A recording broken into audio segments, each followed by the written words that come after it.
और उन्होंने जो दीक्षा दी, वो दीक्षा देने के बाद मैं आश्चर्य की बात करता हूँ तुम्हें कि मैं आश्रम, गुरु जी के आश्रम से बाहर आया तो लोग कहने लगे क्या भाग्यवान है तू। मैं बोला अभी तक मैं क्या भाग्यवान, क्या पैसे है मेरे पास, क्या ऐसा कह रहे हैं क्या। रेलवे स्टेशन पे गया, मुझे हैदराबाद जाने के लिए मैं आते समय स्लीपर कोच में आया था, तो वहाँ एक खड़ा व्यक्ति मुझे देखकर बोला आप हैदराबाद जा रहे हैं। मैं बोला हाँ हैदराबाद जा रहा हूँ, टिकट नहीं है, टिकट की उस ज़माने में वहाँ चलता है, दिल्ली में चलता था टिकट, कोई बेचते थे कुछ कर। तो एक आदमी आया और बोला भाई साहब मेरे 3 भाई हैं और हमारे घर में कोई गुजर गया है और ये टिकट मैं बेचना चाहता हूँ, आप जाने से जा सकते हैं। मैं बोला ऐसा कैसा, तुम्हारे नाम पे कोई मुझे पूछा, उसने आधार कार्ड वगैरह कुछ नहीं था, टिकट रहता तो बस था। तो उसने कहा ये टिकट ले लो। मैं बोला देखो भाई मैं तो वहाँ रहता हूँ, तो मेरे पास उतने पैसे फर्स्ट क्लास जाने के, एसी में जाने के पैसे तो नहीं है, मैं तो अभी कैसा स्लीपर में या जनरल में जाऊँगा ये तो मैं सोच रहा हूँ। तो उसने कहा मैं तुम्हें पहचानता हूँ। उसने कहा, मैं बोला मुझे पहचानते कैसे, क्या तुम कमिश्नर ऑफ लैंड रेवेन्यू में काम करते हो ना। मैं बोला हाँ भाई आपको कैसा क्या मालूम। तो आप हैदराबाद में काम करते हैं, मैं एक फलाने व्यक्ति के साथ आपको आया था और एक एवेक्यू प्रॉपर्टी का केस था, उसके लिए मैं आपको देखा हूँ। ये बात कहता हूँ मुझे पूर्ण भरोसा है आपके ऊपर, मैं ये टिकट देता हूँ आप हैदराबाद चले जाओ और आप हो सके तो वहाँ से पैसे दो। ये मेरे पहले जीवन का पहला उदाहरण था जब गुरुजी ने दीक्षा दी और मैं पहली बार एसी में गया। और एसी में जब जाके वहाँ उतरा, मेरे घर गया तो मेरे पास मेरे मामा जो कल तक मेरे को ऐसा कहते थे, एक आदमी आके कहता है अरे तू तो साक्षात शिव है, तू ब्रह्मा है उसमें। बोले ये लोगों को हुआ क्या, कल तक तो ये लोग सब लोग गालियाँ देते थे मेरे को, ये लोगों को हुआ क्या, ये लोग मेरे को ऐसा चढ़ा दे रहे ब्रह्मा है विष्णु है ऐसा है बोल रहे। और मैं जाके अब बोला ये कुछ तो क्या है, कुछ समझ में नहीं आई मेरी बात। तो उतने में एक आदमी आया दूर से आकर क्या बोला, गुरुजी मैं एक बात बताता हूँ, मेरी माँ बहुत बूढ़ी है और मेरी माँ चाहती है कि इस संसार में कुछ ना कुछ मेरी माँ को करना है, और वो मेरी माँ को तुमने एक ऐसे संकट से बचाया कि उनका घर का छत उसके ऊपर गिर रहा था और वो छत गिरते समय उसको आवाज़ आई कि तू उठ जा, तू वहाँ से उठ। और देखती क्या है कि मैं वहाँ हूँ, ऐसा उसका कहना था। और वहाँ उठी और बाहर आई। तो मैं एक बात कहता हूँ, मेरी माँ चाहती हैं कि उसके 21 एकड़ ज़मीन उसके माँ बाप से आई हुई है। हम 3 बेटे हैं, लेकिन वो 21 एकड़ ज़मीन आपको आश्रम के लिए देना चाहती हूँ। मैं ज़मीन मेरे मस्तिष्क में भी नहीं समझा था कि मेरे को ऐसे। आज भी मुलगरा नाम का ग्राम है और वहाँ मैंने पारद विज्ञान केंद्र की स्थापना करने के लिए गुरुजी को गुरु पूर्णिमा में लेकर जाकर बताया। मैं उस दिन से कितना 93 से मैं 94, 95, 96, 97 आखिरी गुरु पूर्णिमा हुई आश्रम में, परम पूज्य सदगुरुदेव जी आए थे और 98 की आखिरी गुरु पूर्णिमा भी हमारे पास थी जब गुरुजी ने अपना महाप्रयाण किया था। और उसके बाद मैंने गुरुजी को भी इसी प्रकार कहा था कि प्रभु ये हुआ क्या मुझे पता नहीं। तो गुरुजी हंसने लगे और कहने लगे कि जोशी जब गुरु किसी शिष्य पर प्रसन्न हो जाता है या उसको होता है, तो मैंने तुझे बहुत बार कहा कि देवता उसके सामने खड़े होकर उसका काम करने के लिए आते हैं। आज वो दिन मैं परम पूज्य सदगुरुदेव जी से उस दिन उन्होंने क्या दीक्षा दी थी इसका तो पता नहीं, लेकिन आज आपको कहता हूँ पूरे भारत में, कम से कम लंदन में भी और अमेरिका में भी, मैं नहीं चाहता हूँ अभी लोगों ने जमीन देकर निखिल चेतना केंद्र हैदराबाद की स्थापना, निखिल चेतना हैदराबाद शाखाओं की स्थापना में मैंने कभी सपने भी नहीं सोचा था। मैं कोई पीठाधिपति नहीं हूँ, मैं कोई मठाधिपति नहीं हूँ और एक सामान्य व्यक्ति हूँ। अभी पूरे भारत में कम से कम 20 तो आश्रम होंगे और इसके बाद भी सारे रजिस्टर हो गए। हैदराबाद में तो मंदिर बांध ही रहा हूँ और आज भी कहता हूँ कभी आप मेरा अकाउंट चेक करेंगे या मेरे इसमें देखेंगे तो आपको 10,000 से 15,000 से ज़्यादा पैसा नहीं मिलेगा। और आश्रम में जो अभी मंदिर बांध रहा हूँ उसकी कितनी कीमत है आप नहीं जानते। मैं आश्रम में वो मंदिर बांध रहा हूँ, तो इसके पीछे मैं कहता हूँ कि गुरुजी से मैंने वही कार्य पूछा था कि क्या प्रभु असंभव कार्य संभव होने का कोई है, तो गुरुजी ने कहा था है।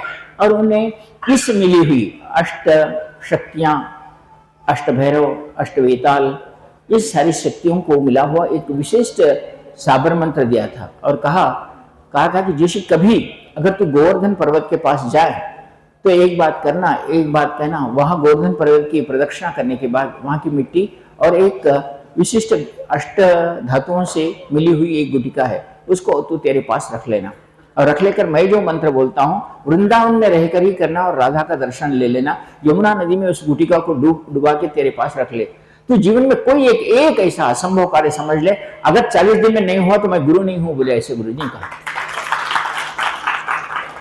और मेरे जीवन का अनुभव बता रहा हूँ। आज हम गोवर्धन के पर्वत के पास गए थे और मेरे भाई की पत्नी ने जब ये प्रश्न पूछा तो मुझे वो दिन याद आया जब गुरुजी ने पूछा था कि श्री कृष्ण भगवान ने अपनी उंगली पर कैसा उठाया गोवर्धन पर्वत। तो ये एक ही असंभव कार्य नहीं है विष्णु के। इसमें वो समुद्र के जल में, अगर क्षीर सागर में नाग के ऊपर सोते हैं तो एक समुद्र तो निश्चल रहने वाला नहीं, कोई ऐसा ही समुद्र तो हिलता ही रहता है। नाग कोई ऐसा ही डालकर बैठा नहीं जहां विष्णु सोए हुए हैं नाग के ऊपर। ये तो हमारे लिए तो असंभव कार्य है हमारे लिए। तो इस तरह असंभव कार्य को करने के लिए जिस विधान को हमने कहा था, हाँ गुरु जी ने कहा था, वो आज गोवर्धन पर्वत प्रदक्षिणा करते समय मुझे याद आया और मैंने समझा कि यह साधना क्या यहाँ करवाएं। तो फिर मुझे याद आया कि हमारे भाई के पत्नी ने ही कहा हम कर सकते हैं क्या ये साधना। बोलो पहले तुम गुरु के प्रति समर्पित तो होके बताओ, बाद में ये सारी साधनाएं संपन्न कर सकते हैं। तो गुरु के प्रति समर्पित होने के लिए क्या करना चाहिए? तो बोला गोवर्धन की परिक्रमा करनी चाहिए और कृष्ण के प्रति समर्पित जैसे वैसे समर्पित होना चाहिए। बात आई गई हो गई। तो मैं मेरे जीवन की इस घटना को बताते हुए उस अष्टभैरव की, अष्ट शक्तियों की और राधा अष्टमी की उस गुटिका को आज सुबह बोलते बोलते सामने ऐसा है। मैं बोला एक 10-15 गुटिका, मैं बोले 10-15 गुटिकाओं से क्या होगा, या 200 लोग हैं। मैं बोला हो नहीं सकता, ज़्यादा से ज़्यादा 50 या 60 गुटिका तैयार कर सकता हूँ और वो साधना जो परिक्रमा करे उनको ही देता हूँ। इस असंभव कार्य का वो मंत्र जो विधान भगवान सदगुरुदेव जी ने मुझे कहा था और मैं आपके सामने खड़ा हूँ। मैं एक मामूली आदमी हूँ, एक छोटे से गांव में रहने वाला। हैदराबाद में भी आकर मुझे रहने में, मैं 200 रुपये के कमरे में रहता था। मैं जब मेरे बच्चों को लेकर बैठा हूँ 200 रुपये के किराए के घर में रहता था। आज अगर मैं कहूँ तो गुरु कृपा से मैं ऐश्वर्यवान हूँ। मैंने आज ऐसा कोई फ्लाइट नहीं देखा, ऐसा कोई होटल नहीं देखा जिसमें मैंने 3 स्टार हो 5 स्टार हो सभी अनुभव किया, लेकिन मुझे इसके प्रति कोई लालसा नहीं है। लेकिन इतनी बात कहता हूँ, वो ऐश्वर्य जो गुरुजी ने कहा था उस असंभव कार्य को संभव करने की विधान, और वो ये जो कार्य है यह एक विशिष्ट कार्य है। और कभी आज के दिन में किसी ने भी गोवर्धन की परिक्रमा की है तो मैं सुबह आपको गुटिका देकर वो साधनाएं संपन्न कराता हूँ। कि फिर कब हम वृंदावन आएंगे और कब परिक्रमा होगी ये तो बात याद नहीं है, लेकिन मैं कल सुबह आपको वो साधना जरूर करवाऊंगा जिन्होंने परिक्रमा की। आशीर्वाद देता हूँ। बोले परम पूज्य सदगुरुदेव भगवान की, वंदनीय माता जी की, गुरुपुत्र गुरुदेव की, समस्त सिद्धाश्रम की, समस्त सिद्धाश्रम साधक परिवार की। बोलो हर हर महादेव। हम एक बार थक जाते हैं और कहते हैं कि मेरे से कार्य होगा नहीं। जब ऐसी स्थिति अपने जीवन में आ जाए कि मेरे से ये होता नहीं, ये होने वाली बात ही नहीं। हम बहुत सारे ऐसे भी लोग हैं, मैं प्राइम मिनिस्टर बनूंगा, हम है ही कुछ नहीं तो प्राइम मिनिस्टर बनेंगे कैसे। लेकिन मैं क्या कहता हूँ, तुम्हारी इच्छा हो, ये तुम्हारे लिए तुम्हारे जीवन का असंभव कार्य भी हो, लेकिन तुम निष्ठा के साथ अपने गुरु के प्रति समर्पित, अच्छा हो बुरा हो यही मेरा गुरु है, ये जीवन इस उनको समर्पित कर दिया। यही बात मैंने गुरु जी कही थी। गुरु जी मुझे सामर्थ्यवान तो बनाओ, नहीं तो मुझे मृत्यु दे दो। ये बात मैंने कही, तब गुरु जी ने मुझे ये दीक्षा दी थी। मैं तो तुम्हें छोड़ के जाने वाला नहीं, ये गुरु यह शरीर तुम्हें सौंप दिया हूँ, या तो श्रेष्ठ शिष्य बनूंगा या तो फिर मृत्यु को प्राप्त करूंगा। मैं एक दोनों के लिए भी तैयार हूं। और गुरु ने उस दिन दीक्षा दी। तो यह जो समर्पण की भावना है अगर ये आप में है और परम पूज्य सदगुरुदेव जी की कृपा है तो मैं समझता हूँ सामर्थ्यवान व्यक्तित्व कल सुबह उस गुटिका को लेकर मेरे से उस मंत्र को लेगा जो मैं पर्सनल मंत्र देता हूँ। ऐसा सभी में मंत्र नहीं बोलता जिन्होंने गुटिका ली है। मैं आशीर्वाद देता हूँ। अभी भोजन का समय हो गया है, सभी लोग भोजन करेंगे, विश्राम करेंगे। कल सुबह बात करता हूँ। आज गोवर्धन परिक्रमा का मंत्र है। आपको हो सकता है तो रात में 11 माला मंत्र करो। ओम यज्ञाय यज्ञस्वरूपाय यज्ञपतये यज्ञसंभवाय गोविंदाय नमो नमः, ये मंत्र है। हो सके तो आप चंदन की माला से या स्फटिक माला से इस मंत्र को रात में करो। गोवर्धन भी एक ऐसी चीज़ है। गोवर्धन को क्यों कहा गया है, यहाँ गौ की वृद्धि होती है और गौ में 33 कोटि देवता है ऐसा कहा जाता है।